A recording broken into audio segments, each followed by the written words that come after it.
afternoon. Good afternoon, everyone, and welcome back. Hope you enjoyed the wonderful lunch. We want to show our gratitude and thank all the many, many volunteers, compassionate volunteers that helped prepare, set up, serve, clean up after a wonderful lunch. This afternoon, for the next half hour, we're going to turn our attention to the legacy of the Sangha. And to present this next session, let's welcome back Dharma Master Hung Shin.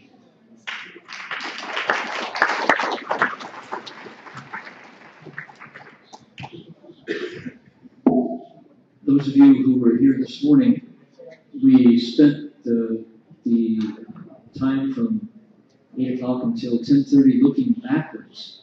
We divided up the time into decades, and we heard about Shifu's first arrival on the shores, and then how through the decades up into, as we heard, the millennium generation, the internet generation, the 2000s, how Shifu first arrived.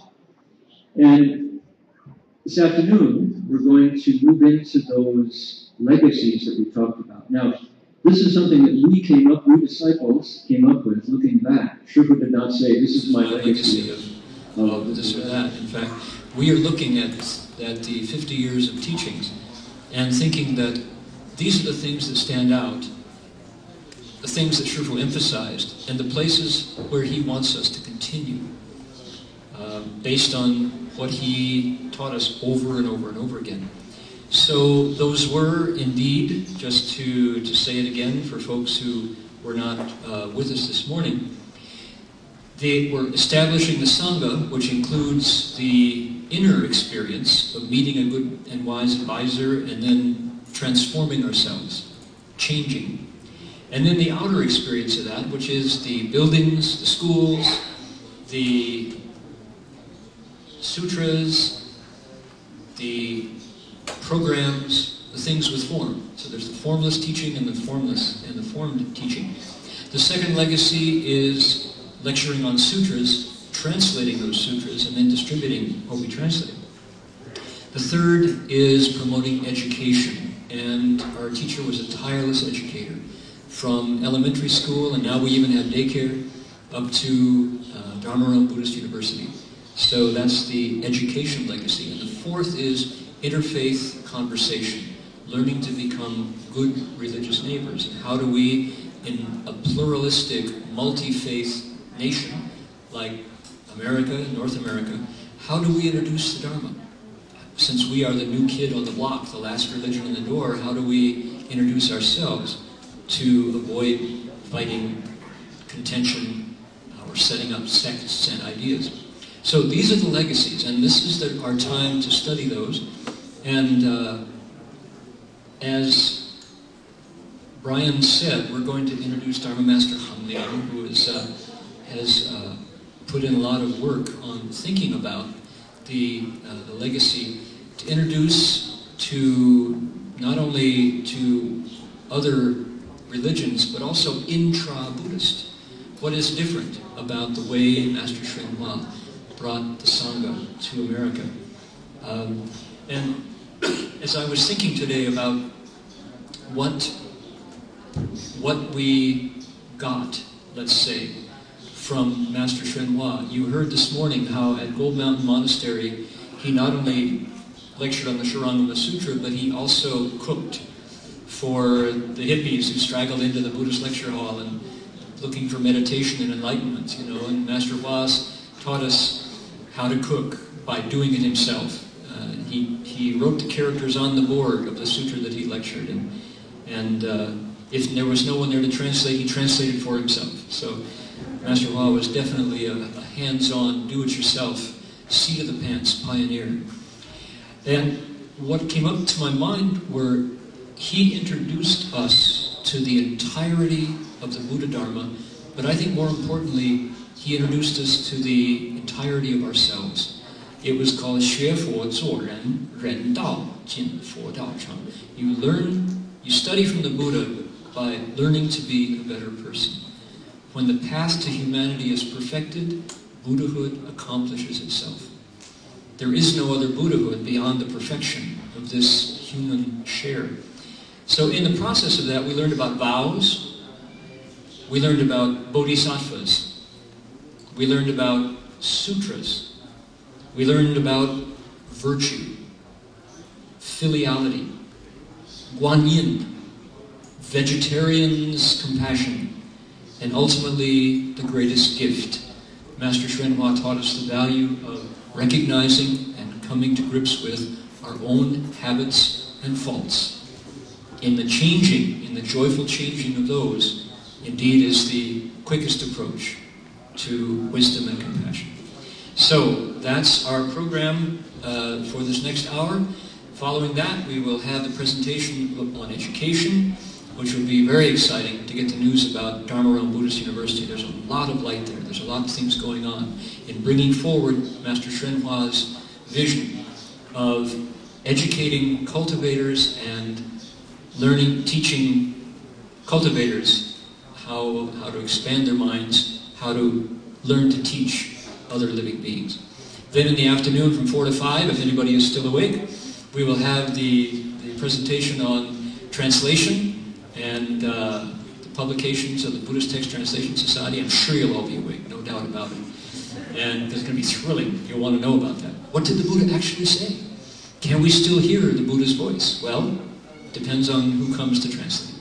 So, no further ado, let's ask Dharma Master Liang to lead us into the presentation about the Sangha.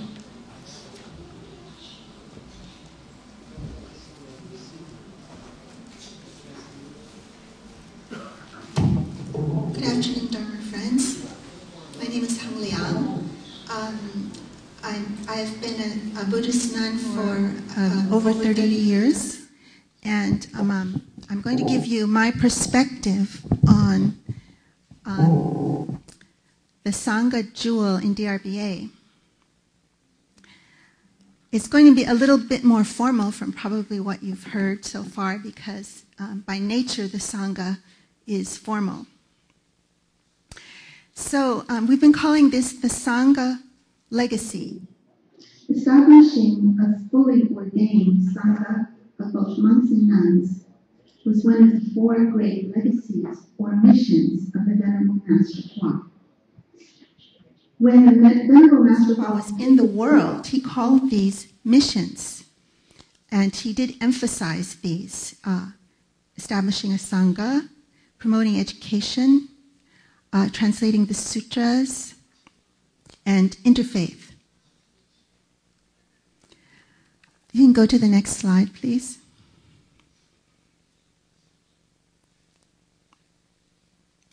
So as legacies, these have become the responsibility of the disciples of the Venerable Master Hua that he passed on at the advent of his nirvana. And so it has come to us to be the torchbearers of these 4 great lights, so that they will never be diminished or extinguished, but carried on for the world into the future. Most often when the 4 legacies are named, the Sangha legacy is the first in the list, reflecting its importance. In coming to the U.S., it is clear to me that this mission was not only for the sake of teaching and transforming Americans and establishing the Sangha jewel in the West. It was just as much for the sake of rescuing and preserving the Sangha jewel for Buddhism itself. The Venerable Master often lamented that a general greed for fame and profit, looseness in maintaining the precepts, and lack of education among the Sangha all contributed to the decline and purge of Buddhism in China. And so his establishing a Sangha in the U.S. was a way of reforming and reinvigorating the Sangha jewel for the perpetuation of the proper Dharma for the entire world. Next slide, please. Next slide, please. The key word here is the world. For the Venerable Master's Buddhism, although true to Chinese Mahayana Buddhism in form, was in spirit and in essence a universal Buddhism, transcending countries, cultures, races, time, gender, and further, it embraced all the wisdom traditions. He often called Buddhism the study of wisdom and exhorted us always to follow wisdom, not charismatic personalities, creeds, blind faith, and certainly not superstition. To prevent greed for fame and profit among his Sangha disciples, he established the 3 great principles, which we recite every day. Freezing, we do not scheme. Starving, we do not beg. Dying of poverty, we ask for nothing. According with conditions, we do not change. Not changing, we accord with conditions. We adhere firmly to our 3 great principles. We renounce our lives to do the Buddha's work. We take the responsibility to mold our own destinies. We rectify our lives to fulfill the Sangha's role. Encountering specific matters, we understand the principles. Understanding the principles, we apply them to specific matters. We carry on the single pulse of the Patriarch's mind transmission. So those are the 3 great principles that the Sangha in DRBA tries to follow. And to counteract looseness in the precepts, he promoted strict adherence to the precepts and always wearing the precept sash and eating only 1 meal a day at midday. And to prevent a lack of education among Sanghas, he promoted DRBU and urged that all Dharma Realm Buddhist universities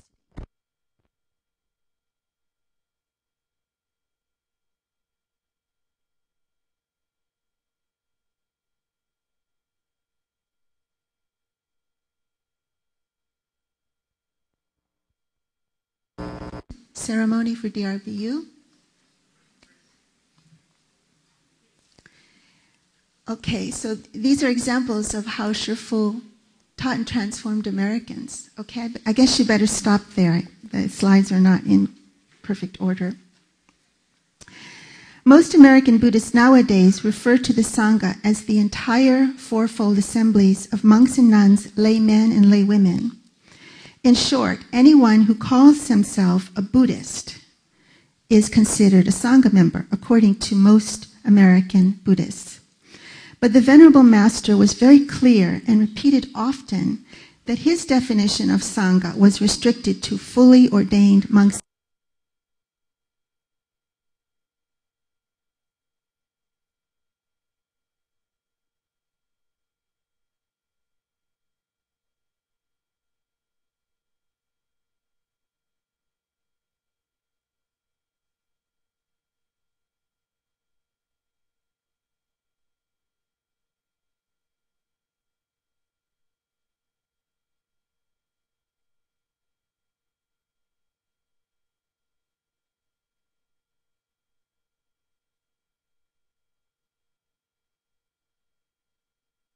Of them are fully ordained monks or nuns. It's safe to say the percentage is so minuscule as to amount to a tiny fraction of 1%. From this we can see that the Buddha's Dharma is hanging by a thread of a Sangha. And if this thread becomes so thin that it breaks, then the genuine Buddha Dharma will disappear. That is how important the Venerable Master's first great mission or legacy is. Important as it is, Americans especially find it very difficult to leave home, which is likely the reason for so few Sanghas in the U.S. today. The Master used to say that teaching and transforming Americans to leave the home life was the most difficult thing to do. And the fact that he was able to inspire so many American disciples to shave their heads and renounce worldly pursuits was perhaps the strongest and clearest testament of his wisdom, his compassion, and his bodhisattva spiritual skills. To obtain a human body, draw near to Buddhism, hear the Dharma, follow a good and wise advisor, and vigorously cultivate the way are all extremely difficult and rare. To further be able to leave the home life and become and remain a fully ordained monk or nun, and reliably hold the precepts and cultivate is rarer still. And it becomes more and more difficult as the human race rushes toward its oblivion. For all those reasons, the Venerable Master often praised the act of leaving home. I personally heard him say that he would support in every way anyone who had even a tiny impulse to leave the home life and practice the way. For anyone to simply plant a seed to become a monastic in a future life made him visibly happy. And so the Venerable Master accepted people of all ages to leave the home life. There we go. Okay, we're caught up. That said, he exhorted people not to wait until they are old and spent, not to think of leaving the home life as a type of retirement, but to leave the home life when one is still young and vigorous, because to strictly adhere to the precepts and vigorously cultivate the way requires the energy and stamina of young adulthood to middle age. And when we see this from his own example, what we can see from his own example is just this. He left the home life as a young man, chose the life of a virtuous monk, and became a high Sangin. He used his body to teach the Dharma. That in itself is an important and profound teaching to all of us. He taught us that the Sangha's primary responsibility is to uphold the precepts, study the Dharma, cultivate the way, and turn the Dharma wheel. And the primary responsibility of the laity is to support and protect the Triple Jewel, and he often referred to his lay disciples as respected Dharma protectors. Over the years, the Master established many expedients to exhort and provide conditions for the Sangha to realize their responsibility. Of these, several have remained permanent, and before entering nirvana, he strongly and often emphasized them. He often emphasized these to make sure that we all understood the seriousness and determination of this instruction and importance of putting these principles into practice. Like Vajra, they cannot be eliminated, and they provide a firm and solid foundation, a rudder for the Sangha to cultivate and steer by. I just recited for you the 3 great principles. He also left us the 6 great principles, eating 1 meal a day and always wearing the precept sash. So I think you can go on now. Since time is brief, it is not possible for me to go into anecdotes and stories. I'm sure you've heard already many stories today, and you will hear many more this afternoon. Okay, there we are, DRBU. The Master taught, transformed, and established a Sangha in the U.S.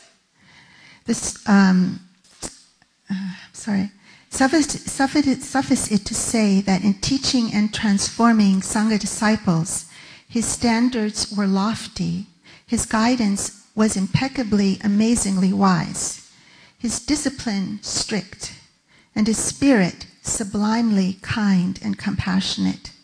He taught and transformed people to become Sanghas. He also taught people to become Dharma protectors. His methods for each of these 2 groups was different, and further his methods for teaching and transforming each individual differed in accord with each one's capacity.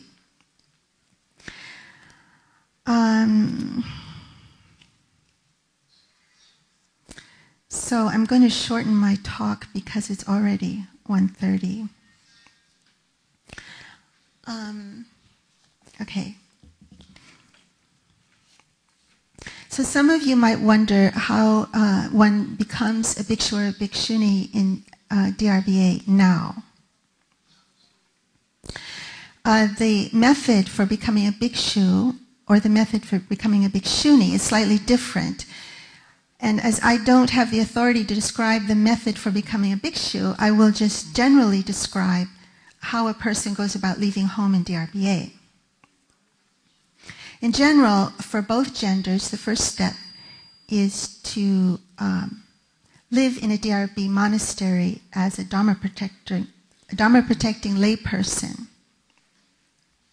For women, this is a minimum of 2 years. Okay, that's a photo that has a story that I was going to tell, but there's no time. Maybe Dharma Master Lai can tell you that story some other time. That's Dharma Master Lai there. He's being scolded by the Venerable Master. Well, I can't tell this story, but the point is that one difference in the way that Shifu taught and transformed Sanghans was that he was a lot stricter with us. He watched our every move, and as soon as we made a small mistake, he would remind us very clearly. So anyway, this scolding had something to do with how we walk in line, I think, or something. I hope Dharma Master Lai will tell the story. Okay, so as a layman or laywoman, living in the monastery for a number of years, supporting the community with volunteer work, attending ceremonies, and studying precepts for laity. Having gone through that successfully, one would be able to apply to leave the home life.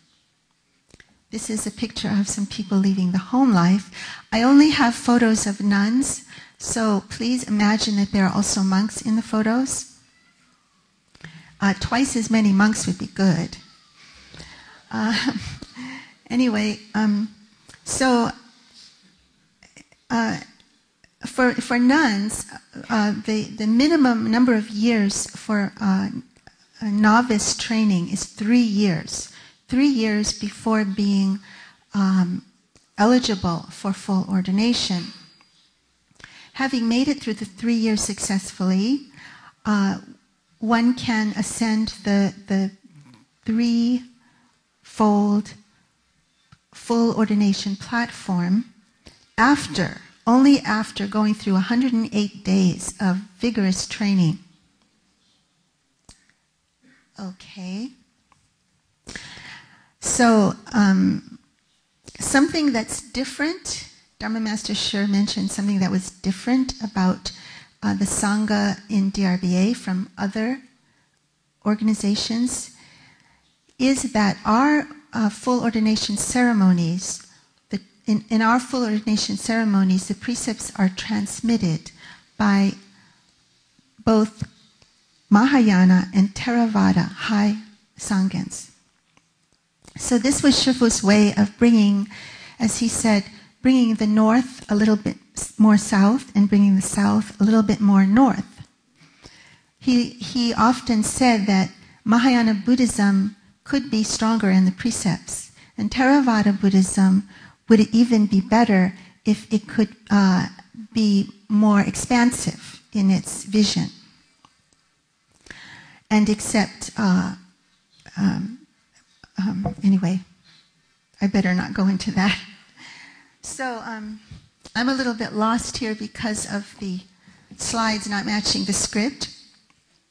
But in short, there are 108 days of precept platform followed by a full ordination ceremony. Our ordination hall is a permanent hall. That's also an unusual thing. Usually the precept platform is set up and taken down after the ordination is over. Our permanent precept platform, if you want to see it, is next to No Words Hall, where the Venerable Masters Sharira reside.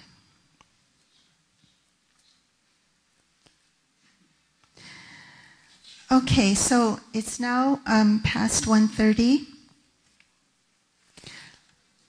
I'll just finish by saying that full ordination in DRBA is just the first step in a lifetime of dedication to the Triple Jewel. And after leaving the home life, we not only vigorously uphold precepts, attend ceremonies, eat one meal a day, and so on, but each one of us is also encouraged to follow a vocation of our choice, and one that contributes to the Buddha Dharma, and also one that contributes to the community. So I'll end here and on to the next. Amitofo.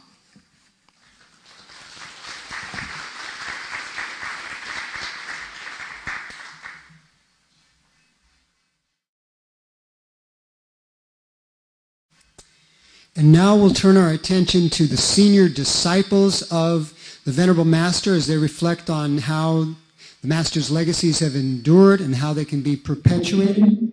We have 6 senior disciples on the panel here who will speak over the next hour. So that we have time for all the panelists, I'd like to respectfully ask each of the panelists to limit their comments to 8 minutes. At 8 minutes, I'll ring a hand bell, the yin ching, and if you could conclude your comments at that point, we'll have time for all of the panelists. Doug Powers holds a Master of Arts degree from the Graduate Theological Union. He's the Vice President of the Dharma Realm Buddhist Association, teaches philosophy and psychology at Dharma Realm Buddhist University, a teacher at Berkeley High School for over 30 years, and a disciple of the Venerable Master since the early 1970s. It is my honor to introduce Mr. Doug Powers.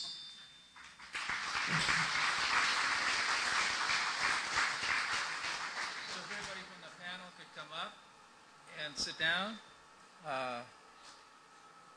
Come on up, and we have several panel members. Helen Wu, is Helen here? She was here this morning, and she doesn't really need to be introduced because she was here earlier.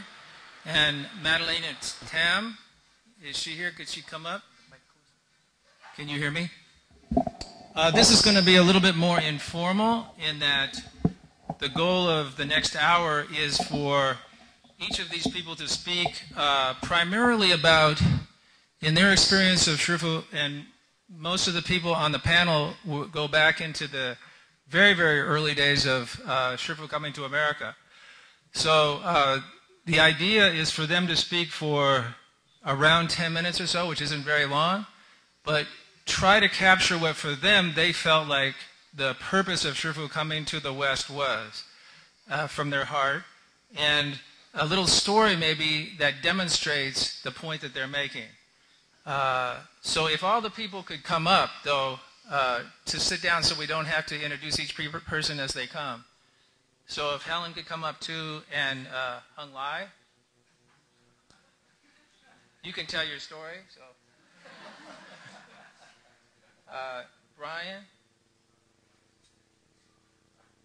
and Richard Joseph, also known as Hong Kong. So we have a really good cross-section of people that represent a lot of elements of the early period of Shifu. Maybe you can start, Madalena. And Madalena was with Shifu from the almost very beginning, even back into Asia. And so her understanding and original insight into what Shifu was about and coming to America will be insightful. Thank you.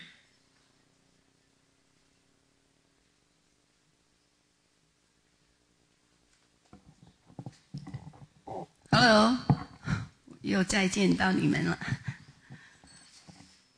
Should I speak in English? Okay. 刚刚Mr. Doug Power told me that I have to speak, but I haven't really prepared anything. So I just tell you what I have in mind about our